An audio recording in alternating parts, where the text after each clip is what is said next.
Assalamualaikum warahmatullahi wabarakatuh. Saya Uciatun, NIM 22233091001.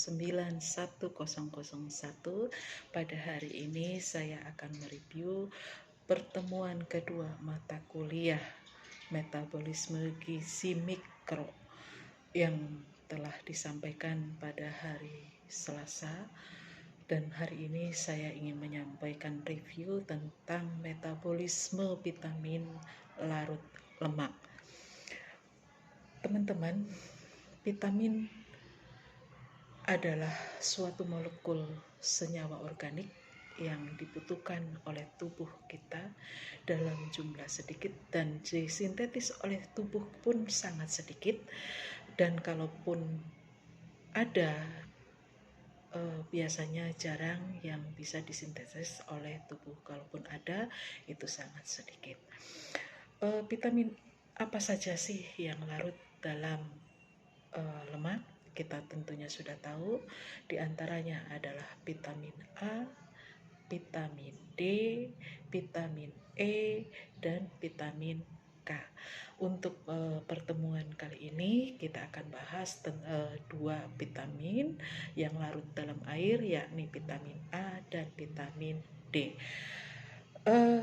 Fungsi sebelum kita masuk ke dalam vitamin A, mungkin kita sudah tahu bahwa fungsi dari vitamin ini adalah sebagai kofaktor yang dibutuhkan oleh tubuh pada saat metabolisme dan akan dikatalis oleh enzim. Penyerapannya kebanyakan adalah dalam bentuk yang nempel di lipoprotein atau melekat pada protein, pelarut protein yang spesifik, pada protein yang spesifik. Baik, kita mulai dari vitamin A. Vitamin A merupakan kristal alkohol yang berwarna kuning, tidak larut terhadap air tetapi larut dalam lemak atau pelarut lemak. Dalam makanan, vitamin A ini dalam bentuknya adalah ester retinil atau terikat pada asam lemak dan asam lemak rangkai panjang. Di dalam tubuh, vitamin A ini dalam ikatan kimia aktif kita ada 3. Yang pertama adalah retinol dalam bentuknya alkohol, kedua adalah retinal dalam bentuk aldehida, dan yang ketiga adalah asam retinoat ya dalam bentuk asam. Di dalam sayuran, vitamin A ini dalam bentuk provitamin, dalam bentuknya adalah pigmen beta karotin, alfa karotin, dan kriptositisin. Nah, fungsinya dari vitamin A adalah sebagai untuk meningkatkan daya tahan tubuh, dan tentunya kita juga sudah tahu bahwa vitamin A untuk anak balita adalah untuk kesehatan mata.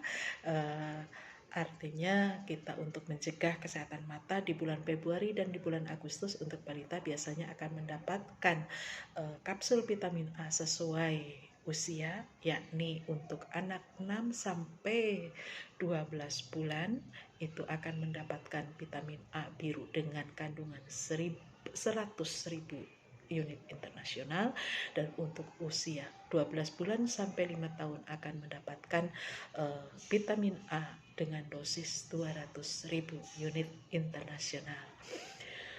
Bagaimana sih prinsip metabolisme vitamin A di dalam tubuh? Vitamin A di dalam tubuh diserap di usus halus dan akan disimpan di dalam hati. Vitamin A diserap oleh misel usus secara difusi pasif, dan vitamin A akan digabung dengan kilomikron tersebut kilomikron diserap melalui saluran limpa jika tubuh kita membutuhkan vitamin A ini, maka vitamin A dalam bentuk retinil palmitat ini akan bergabung dengan protein binding retinol binding protein dan akan dibentuk dalam bentuk transtiretin dan akan disebarkan ke seluruh jaringan sel jaringan kita. Gangguan metabolisme vitamin A diantaranya adalah rabun senja, katarak, keratinasi, kulit bersisik, hiperapitonosis, dan juga ISPA juga masuk menjadi penyebab dari gangguan metabolisme vitamin A ini. Selanjutnya adalah kita ke vitamin D. Vitamin D adalah prohormon steroid dan vitamin D ini adalah hasil dari dua hormon, yaitu kalsitriol, dan peranan dalam metabolisme menjadi penyumbang dalam metabolisme kalsium dan fosfat. Dan yang nama yang kedua adalah ergokalsiferol dan kolekalsiferol.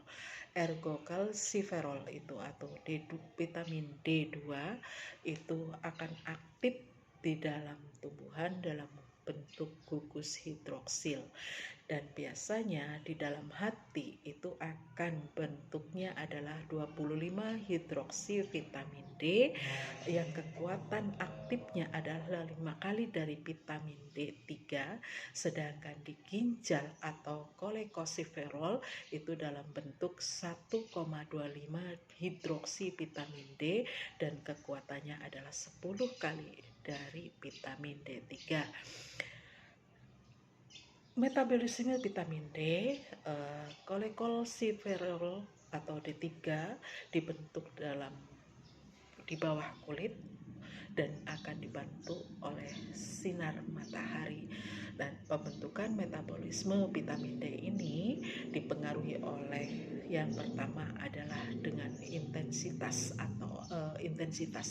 radiasi dari sinar matahari, yang kedua adalah pigmentasi, yang ketiga adalah alas penahan sinar matahari masuk, dan yang keempat adalah waktu penyingkapan. Hormon paratiroid atau hormon PTH dikeluarkan jika kalsium dalam darah rendah. Dan bagaimana sih gangguan dari vitamin D ini? Gangguan vitamin D itu diantaranya adalah adanya rakitis yang biasanya terjadi pada usia anak-anak. Yang kedua adalah osteomalacia, malasitis, yang biasanya juga osteomalacia ini biasanya terdampak pada orang dewasa. Dan yang terakhir adalah hipervitaminosis yang biasanya ditandai dengan tingginya kadar kalsium dalam darah. Mungkin ini saja hasil review saya tentang metabolisme vitamin larut dalam lemak, vitamin A dan vitamin D. Semoga bermanfaat. Terima kasih. Assalamualaikum warahmatullahi wabarakatuh.